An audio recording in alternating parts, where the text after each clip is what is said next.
Now, you know life is real crazy when you got Floyd Money Mayweather caught up in a $400 million scam that might get him kicked out of New York City. So a couple of months ago, Mayweather was flexing, really flexing on the world when he made this big purchase for his grandson. And when he made this purchase for his grandson, I don't know what y'all money is, and I don't know how y'all money look like. But I never felt so small when I realized that his gift is bigger than anything I can do for my child in life. Well,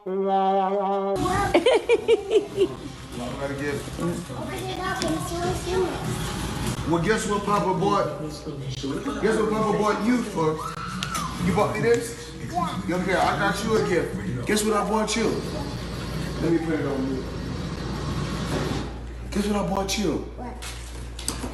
You the first kid that owned a building in a diamond district in New York City. Woo! We bought you a building. Yeah. Papa bought you a building. Now, I'm sure at that age, a building in the Diamond District don't mean anything, and he probably just want toys. But in reality, he said that the building is worth $20 million that he got for him. And salute to him, I'm all about black excellence. Now, as we go further in the story, you do see Mayweather online showing you the fruits of the labor and showing you this properly and walking down a New York City block, which is not cheap. I mean, it's just not cheap to get a New York City block.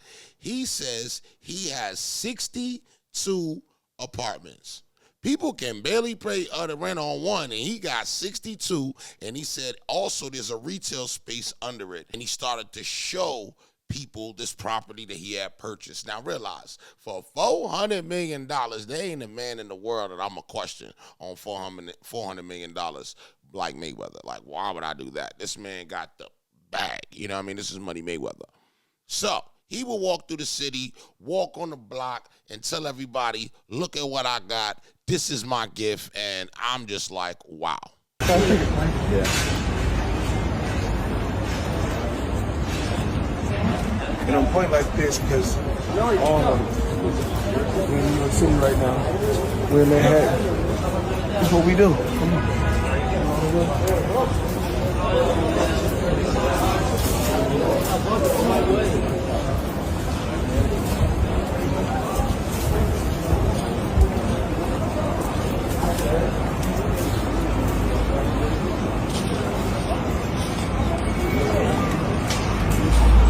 Lately, I purchased 62 apartment buildings in New York City. And what I need you guys to do, slide over and check out the photos. It's not all 62 buildings, it's a few buildings, but guess what?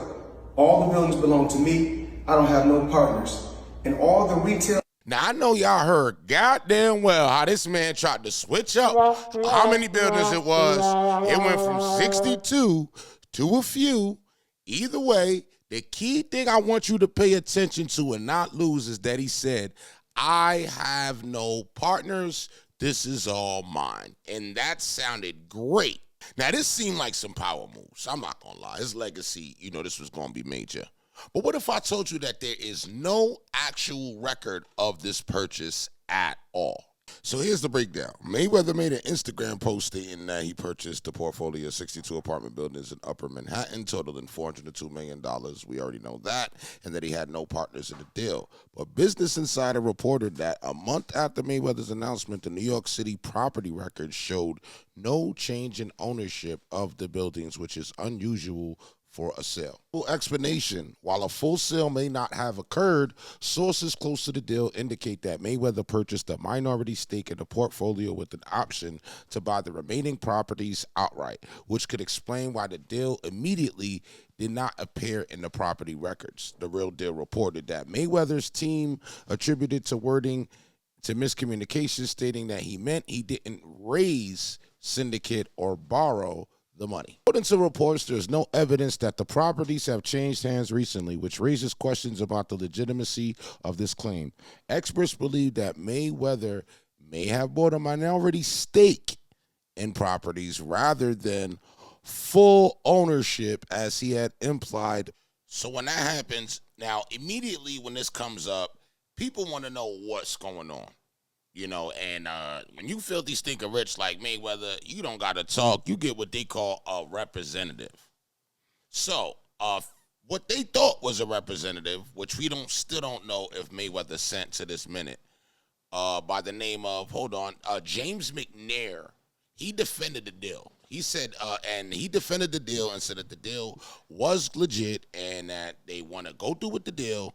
And what happened is that the company said that they did not recognize the voice that called in, and that voice has still not been verified as a representation of Mayweather, which means that there's something, fraudy and scammy going on. That Mayweather lied to us? Like, in 2025, even people with money is lying about having money? Yeah, this is bugged out. But not as bugged out as the people that did not subscribe and hit the top bell right now. Go hit that so we can continue the video. I ain't got time to play with you, bro.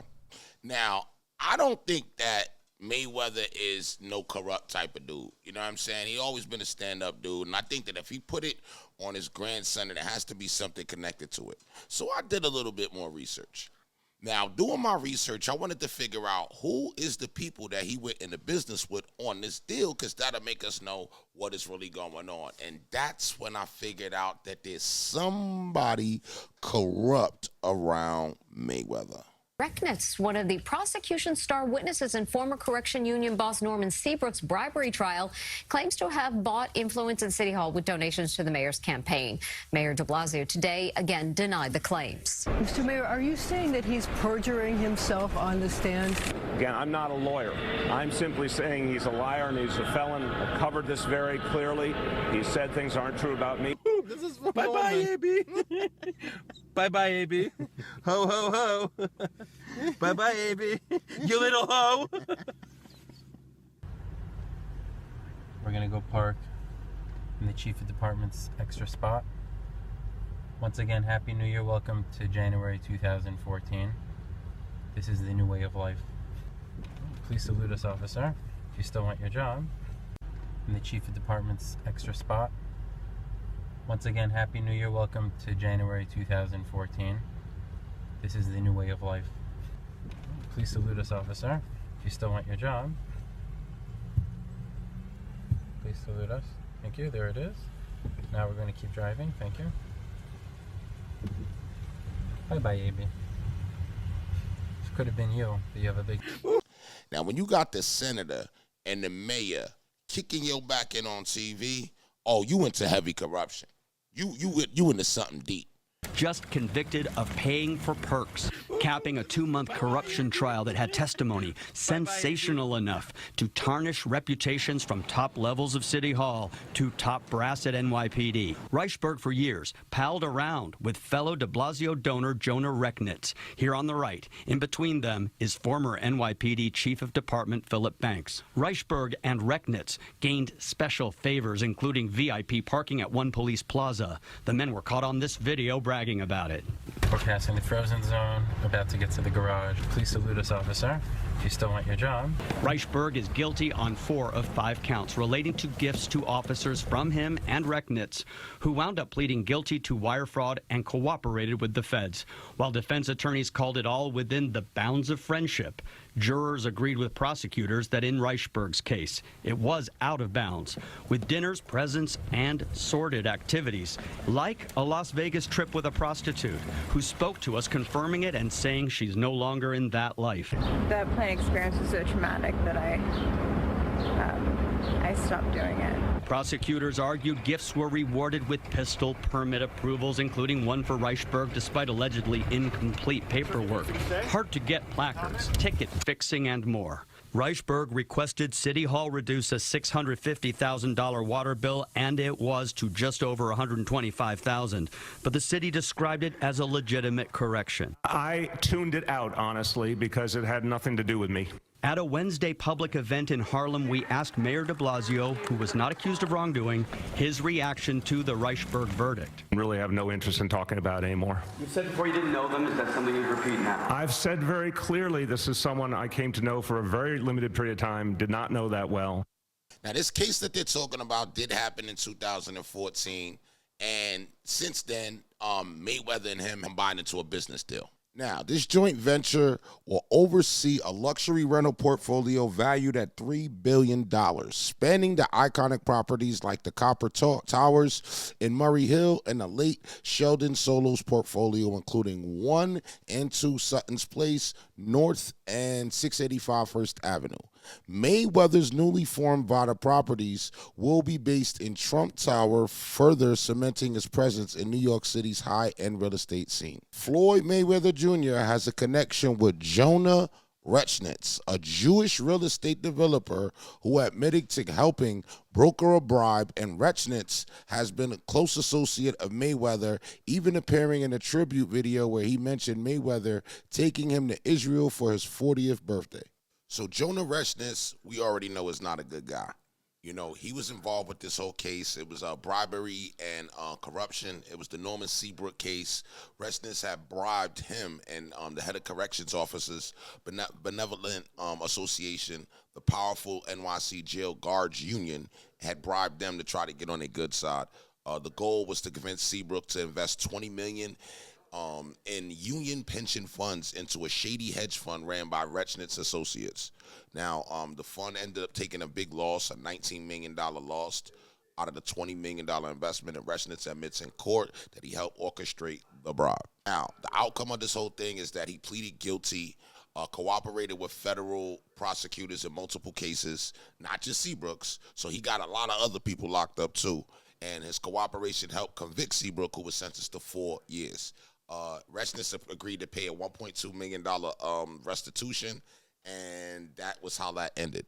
Now, that sounds like a lot of stuff, white-collar stuff that a lot of us is not involved in, but his original sentencing was vacated in 2023 due to judicial conflict of interest, and he has he's scheduled to be resentenced in June.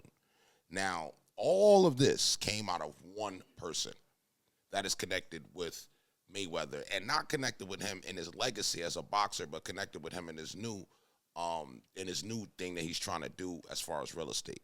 Now, this is not the only time that senator has talked about him in the news and, you know, spread propaganda about what type of person that he is.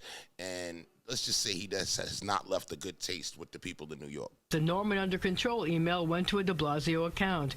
Appears that way from what they showed in court, said Press Secretary Eric Phillips. The mayor was also asked if he would make public every one of his meetings and phone calls with Rechnitz. No, I'm just telling you, because you always want everything, and I'm not going to give it to you. De Blasio was investigated by both the U.S. Attorney and the Manhattan District Attorney. No criminal charges were filed, even as one said the mayor acted on behalf of donors seeking favors, and the other said his practices appeared to violate the intent and spirit of the law. Although he called Rechnitz a liar, the mayor said he would not ask the U.S. Attorney to bring him up on perjury charges. So, yeah, Mayweather has himself in a lot of crazy situations and a lot of, you know, grimy people that's around him. It's up to you to determine what you feel about it, though. And I would love to know what you guys feel about this, all right? I also got 3 other channels above my head, guys, and I need subscribers. So make sure you guys subscribe, hit the top bell, and I will see you on the next one. I'm out of here.